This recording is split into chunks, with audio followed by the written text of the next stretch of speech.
Shalini, interview शुरू करते हैं। सो आप खटीमा से हैं, यस। ओके? तो जोग्राफिकली खटीमा उत्तराखंड के ज्योग्राफी में मतलब ओवरऑल कहाँ बैठता है? जोग्राफिकली डिफाइन करें खटीमा को। सर जोग्राफिकली खटीमा एक तराई पार्ट है उत्तराखंड का। और यहाँ पे सर इसका जो सॉइल है और जो बेसिकली क्लाइमेट है वो अदर देन हिली रीजन से थोड़ा डिफरेंट है सर। एंड सर यहाँ पे डिफरेंट टाइप्स ऑफ एग्रीकल्चर भी प्रैक्टिस किए जा सकते हैं। जैसे कि वीट यहाँ पे ग्रो होता है और पोटैटो होता है, शुगर केन भी होता है सर। एंड बहुत सारे ऐसे डिफरेंट वेराइटीज ऑफ क्रॉप्स होते हैं यहाँ पे। ओके, खटीमा में जो सॉइल है वो कौन सी सॉइल है? एलुवियल, आपके लेटराइट, कौन सी सॉइल है? Sir basically there is alluvial soil in the Khatima. Okay, Khatima के पास सबसे फेमस रिलीजियस साइट कौन सी है? Sir, the famous Nana Matta Sahib is the religious site in Udham Singh Nagar, and okay it is very famous for pilgrimage also. Okay, Nanak Matta जो गुरुद्वारा है वो किस नदी के किनारे लोकेटेड है? Sir, I'm not able to recall right now. Okay, no issues no issues. Uttarakhand में और कितने सिखों से जुड़े हुए रिलीजियस गुरुद्वारे हैं famous famous Yes. Beside Nanak Matta? Uh, okay. Sir, one is there in Chamoli, and that is Hemkund Sahib, Rita Sahib. Reetha Sahib and Hemkund Sahib. Rita there Sahib are is three there. Religious major religious shrines in Uttarakhand for related to Sikh. Okay Shivani, जैसे आपका नाम suggest है, okay, Durga ji से related है, तो Yes, sir. Uttarakhand में कितने शक्तिपीठ है? सर करेंटली सर मेरे ही होम टाउन के पास में सर एक पूर्णनगरी है। पूर्णनगरी मंदिर वो चंपावत डिस्ट्रिक्ट में लोकेटेड है। और सर ये मोस्टली अभी रिसेंटली पूर्णनगरी फेयर भी स्टार्ट हुआ है जो अप्रैल से जून तक चलता है। और यहाँ पे सर काफी ह्यूज पार्टिसिपेशन होता है पिलग्रिमेज का। एंड सर यहाँ पे उधम सिंह डिस्ट्रिक्ट में एक बाल सुंदरी मेला भी बनाया जाता है जो अभी स्टार्ट हो गया है। नवरात्रि के टाइम से स्टार्ट हो गया है सर। और यहाँ पे सर जो बोक्सा ट्राइब है वो जो न्यूली वेड कपल्स होते हैं वो ब्लेसिंग लेने के लिए जाते हैं यहाँ पे बाल सुंदरी मेले में। And sir other than this मेरे आपने मेरा दी क्वेश्चन नहीं समझा। मैंने शक्तिपीठ पूछा था, आप मेरे को फेमस मतलब कितने शक्तिपीठ हैं दुर्गा जी के, गॉडेस दुर्गा के शक्तिपीठ उत्तराखंड में? जैसे for example if you have heard Naina Devi, yes वहां पे यस। सती के आंखें गिरी थी। तो एनीवेज एनीवेज चलिए। अच्छा, आपका बैकग्राउंड क्या रहा है, आपने कर क्या रखा है? सर मैंने बीटेक किया है from electronics and communication branch. And later on I started preparing for civil services examination and other state PCS exams. एंड currently I'm preparing for interview for okay, this. So आपने UPSC कितनी बार दिया है Sir, I've given 3 attempts in the UPSC. और क्या रहा उन attempts में? Sir, I'm not able to. I was not able to clear the prelims itself. One of the time was due to CSAT, and number of reasons were there, but I was not able to clear. Okay, no issues. अच्छा, CSAT पे जो अभी controversy, आपने कहा CSAT के कारण हम नहीं क्वालिफाई कर पाए, आप सीसैट की कंट्रोवर्सी में के सपोर्ट में हैं या अगेंस्ट में? सर एक्चुअली एक एग्जाम होना चाहिए एप्टीट्यूड टेस्ट करने के लिए। और सर ये हमारी रीजनिंग एबिलिटी को भी दर्शाता है कि हम सिचुएशन में कैसे उसे हैंडल कर सकते हैं सर। एंड सर सीसैट एक बहुत ही इम्पोर्टेंट एग्जाम है किसी भी एस्पिरेंट की कैपेबिलिटी को चेक करने के लिए other than the GS portion. So CSAT exam should be there but many different art students are also giving the exam, as we have seen in the UPSC. So as per particular standard, the paper should be set, and it should be set as per the like the student can may be able to clear the exam, uh, and the difficult level should not be much. Okay okay. अच्छा, आपने electronics से engineering की है शिवानी, ये electronic warfare क्या होती है? Sir, right now we can see that there is a huge leakage of data, and many cases have been there, like the cyber crime is also there, and deep fake is also there, and we can include the electronic warfare in this, and there are many example like phishing. uh, Phishing is What also is the there, sir. difference between cyber warfare and electronic? Are the same? Both are same? So there is a difference, slight difference is there. Sir. They're not the same. Okay. So, what is the difference between district collector and district magistrate? So basically, district collector is the post for the collection of revenue, and when the person is appointed for the implementation of law and order, and other judiciary cases, the post is noted as district magistrate. Administration में अमीन कौन होता है? Who is Amin in the administration? So sorry, sir. I have to read about this. Okay. So, miss Shalini Rana, कैसे हैं आप? Sir, I'm good. अच्छा अच्छा, ये बताइए कि आपने जिस एग्जामिनेशन को अभी हाल ही में क्वालिफाई किया है, सेकंड स्टेप यानी कि मेंस एग्जामिनेशन, उसका हिंदी में नाम क्या है?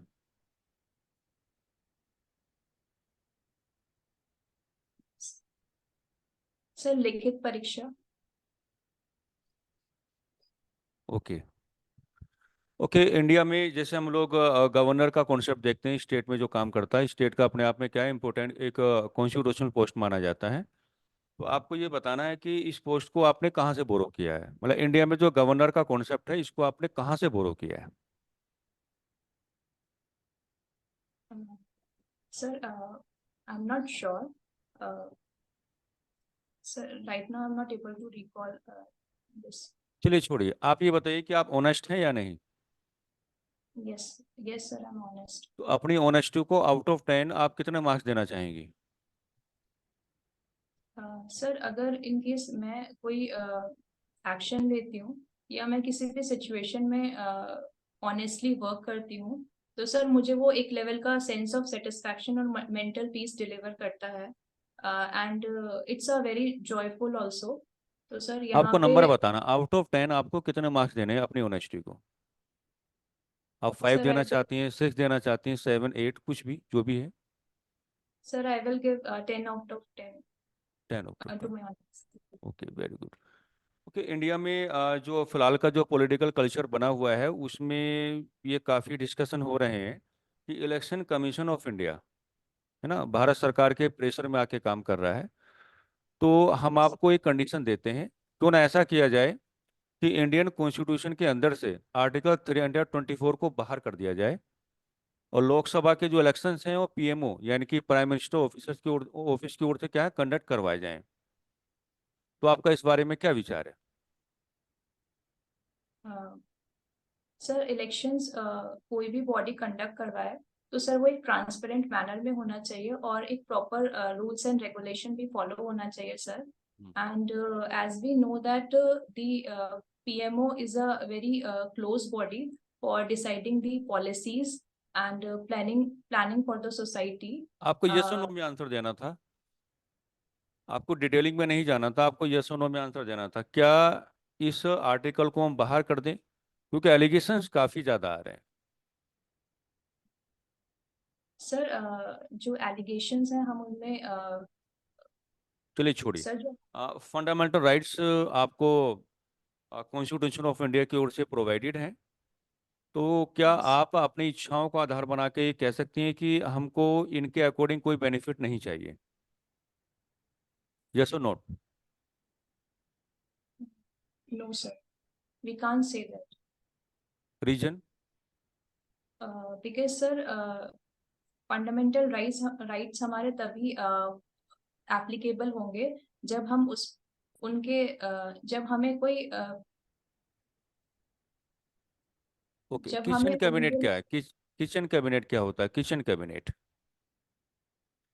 Sir it is a body of 7 to 10 members in the prime minister office मतलब कहीं and लिखा they हुआ है कि इसमें 10 मेंबर्स होंगे, और ये जो 10 मेंबर्स होंगे इनको हेड करने का काम कौन करेंगे? पीएम साहब करेंगे। कहीं ऐसा रिटन डॉक्यूमेंट है, कॉन्स्टिट्यूशन में है, कहीं वो लिखा हो?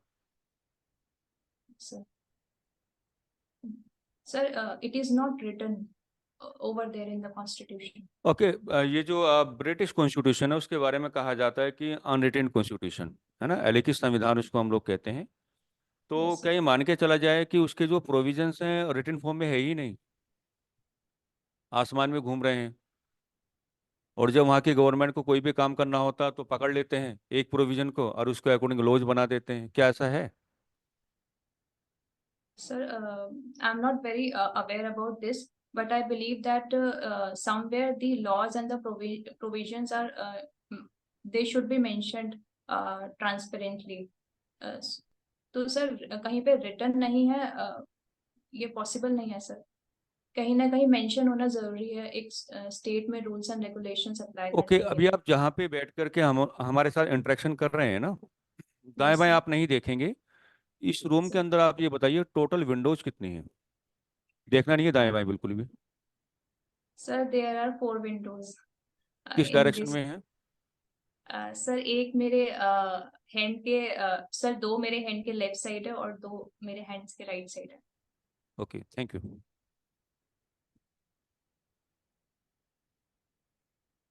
Hi Shalini, how are you doing?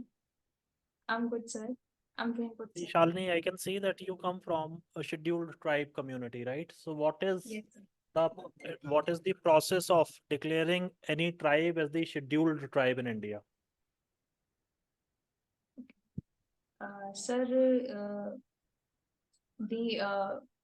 they are not very economically empowered and educationally backward, and also they have very stagnated population No, and I didn't ask for the criterion, but I asked the process of declaring any particular tribe as the scheduled tribe.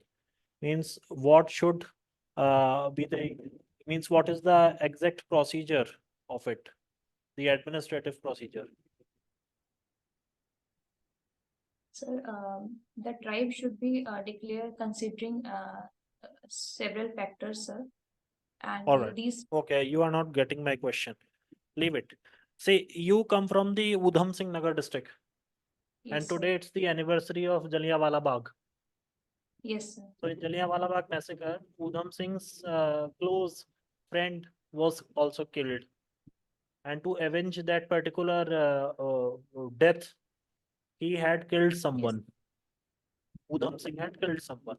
So what was the actual history? Sir, on the revenge of Jallianwala Bagh massacre, Udham Singh has killed the Michael O'Dyer in London, as I could recall. Okay. So who was Michael O'Dyer? Sir, he was the man who ordered for the Jallianwala Bagh for shooting the peoples who were present on the Jallianwala Bagh. All right. So was he Michael O'Dyer, or he was means you are saying that General Dyer was Michael O'Dyer? I'm a bit confused, sir. I'm not very clear Okay, on. you are confused about it. See, what was the role of Ghanshyam Das Birla in India's modern history?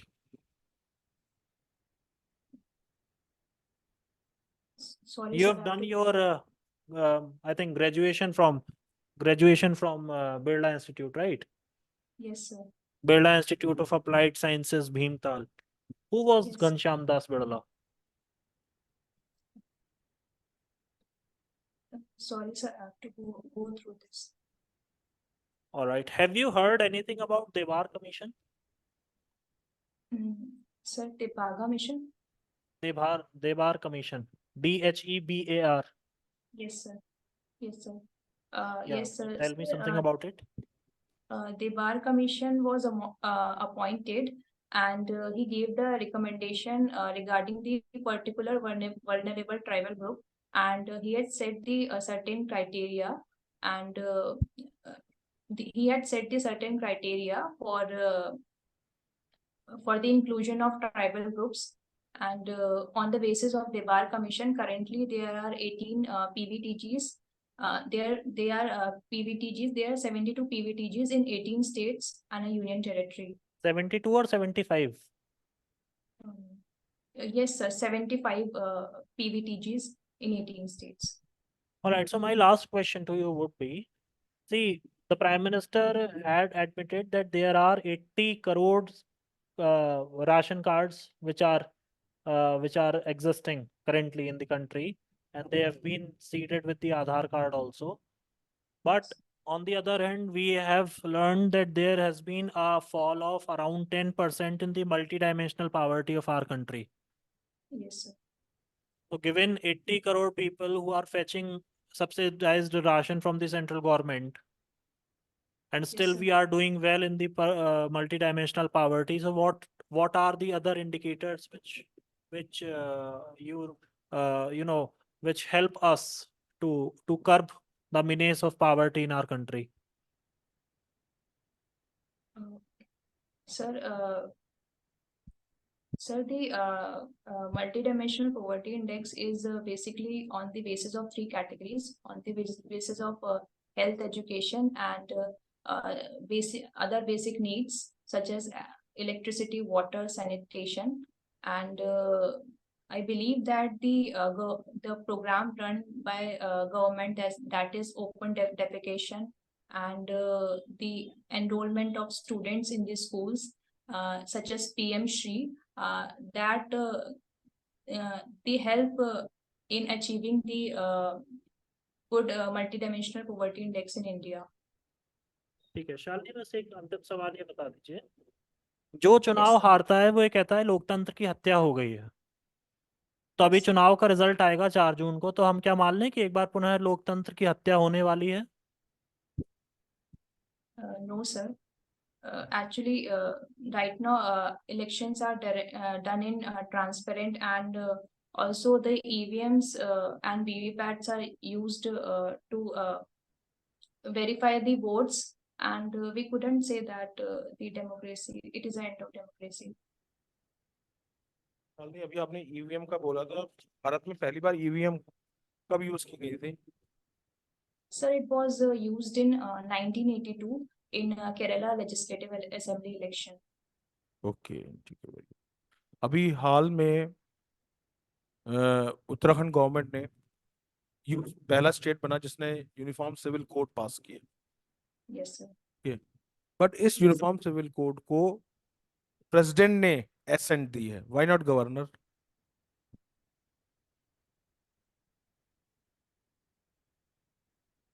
State bill को तो governor accent देता है, Yes, sir. But इस bill को president ने accent दी है, ऐसा क्यों? Okay, Sir, I have to अच्छा, read about this. Okay okay. Schedule tribes, जिसे हम आदिवासी कहते हैं, ये शब्द किसने दिया था? Sorry, sir. I don't know. ठीक है, वेल सर आपको कुछ पूछना है? ओके, तो शालिनी अभी हम आपको म्यूट कर रहे हैं, म्यूट कर रहे हैं, 5 मिनट में हम आपको फीडबैक देते हैं, ठीक है? Okay.